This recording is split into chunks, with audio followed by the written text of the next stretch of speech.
ఖర్చులు అనేది వేరే వాటి. సరే సాహిత్యము ప్రాజెక్టు వస్తున్నారు కదా, బాగానే ఉంది.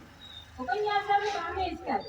మా అమ్మాయి చాలా చక్కని చుక్క, ఒప్పుల గొప్ప, మహా సుకుమారి, మెరుపు తీరి అనుకోండి, పద్మాల వంటి కన్నులు కలదు. అంత సౌందర్య రాశిని చేపట్టాలంటే ఎంత అందంగా రావాలి మరి. అయినా కన్యా వరైతే రూపం అన్నారు కదా, అందుకు నాకు అడిగాము. ఒకటి అడిగితే మీరు మరో చెప్తున్నారు.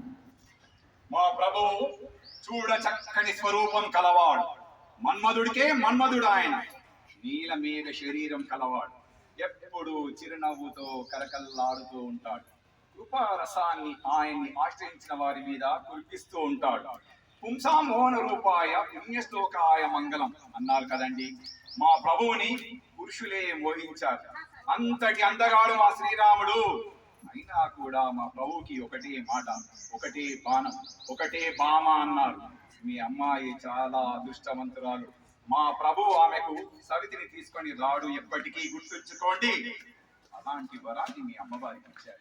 చాలా స్లోగా మాట్లాడుతున్నారు. ఆ ఇచ్చే అవే సరే బాగుంది రండి, కానీ ఈ వరాన్ని ఆయన గారు మా అమ్మాయికి ఏమి ఇవ్వలేదు. అయ్యా వినండి, ఈ వరాన్ని ఆయన గారు మా అమ్మాయికి ఏమి ఇవ్వలేదు. వనవాసానికి వెళ్ళేటప్పుడు కౌసల్య మాత మీ ప్రభువుతో ఇలా అంది, నాయనా నువ్వు అరణ్యానికి వెళ్తే భరతుడు నన్ను బతకనివ్వడా? భరతుడికి రాజపట్టాభిషేకం జరుగుతుంది, పేరుకు మాత్రమే నేను పట్టపురాణిని.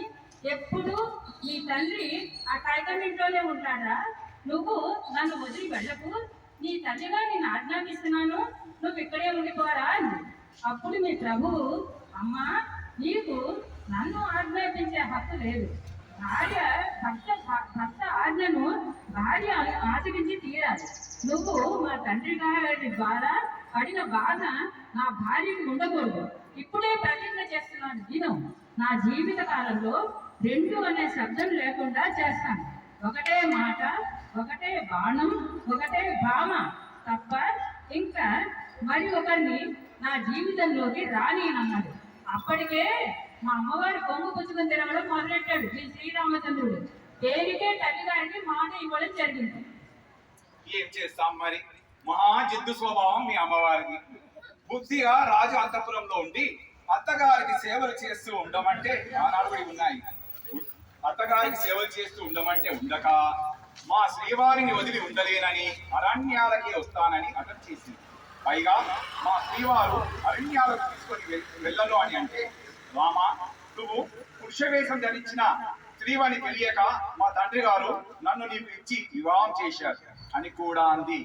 ఊరికే వచ్చిందా పోని, లేనిపోని తలనొప్పులన్నీ మా రాముని తలకు తెచ్చింది. అరణ్యాల్లో ఉండడం అంటే మాటలా? ఎన్ని కష్టాలు తట్టుకోవాలి. ఆ రావణాసురునితో యుద్ధం చేయవలసి వచ్చింది. కబంధుడు, సుగ్రీవుడు, జటాయు ఇలాంటి వారిని ఆశ్రయించవలసి వచ్చింది రామచంద్రుడు. ఒకానొక సమయంలో ప్రాణానికి ప్రాణమైన లక్ష్మణుని కూడా యుద్ధంలో పోగొట్టుకునే పరిస్థితిని తీసుకొని వచ్చింది మీ అమ్మవారి. అసలు వనవాసం ఎందుకు వచ్చిందండి? మీ ప్రభువు గారి దినతల్లి అయిన కైక వరం వల్ల వచ్చింది. అందుకనే మా అమ్మ మహాపతివ్రత శిరోమణి కనుక ఈ శ్రీవారితో హతం చేసి, మా తండ్రి గారు నువ్వు పురుష రూపంలో ఉన్న స్త్రీవని తెలియక నన్ను నీకు ఇచ్చి వివాహం చేశారండి. అంతే, దెబ్బకు దెయ్యం వదిలింది అన్నట్టుగా మీ శ్రీవారు మా అమ్మవారిని కూడా తీసుకుని అరణ్యాలకి వదిలేదు. మా అమ్మవారి వల్ల మీ శ్రీవారికి ఎంత కీర్తి ప్రతిష్టలు వచ్చాయి. కార్తవీర్యార్జునుడిని చంపిన పరశురాముడికి గర్భాన్ని భంగం చేశాడు. రావణాసురుడు వారితో యుద్ధం కోసం వచ్చి సముద్రంలో స్నానం చేసిన వాలిని పట్టుకుని వాలిని జయించలేక మిత్రత్వం పొందాడు. అటువంటి వాలిని ఒక్క క్షణంలో ఒక్క బాణంలో కూల్చేశాడు. జనస్థానంలో ఉన్న 14,000 మంది రాక్షసుల్ని ఒక గంట వ్యవధిలో చంపేశాడు. రావణాసురుడిని యుద్ధంలో చంపి విజయాన్ని వరించాడు. ఇవన్నీ మా అమ్మ వనవాసానికి రాబట్టే జరిగాయి. మా అమ్మ హనుమంతుడితో ఇలా అంది, నాయనా ఇంకా ఒక్క నెల రోజులు మాత్రమే గడువిచ్చాడా ఆ రావణాసురుడు. ఆ తర్వాత వాడు నన్ను బతకనివ్వడురా. నువ్వు స్వామివారికి తొందరగా యుద్ధం చేసి ఆ రావణాసురుడిని శిక్షించి విజయాన్ని పొందమని చెప్పింది. ఇవన్నీ మర్చిపోయారా? ఒప్పుకున్నాం. ఇంకా నయం మీ సీతమ్మ నెల రోజులు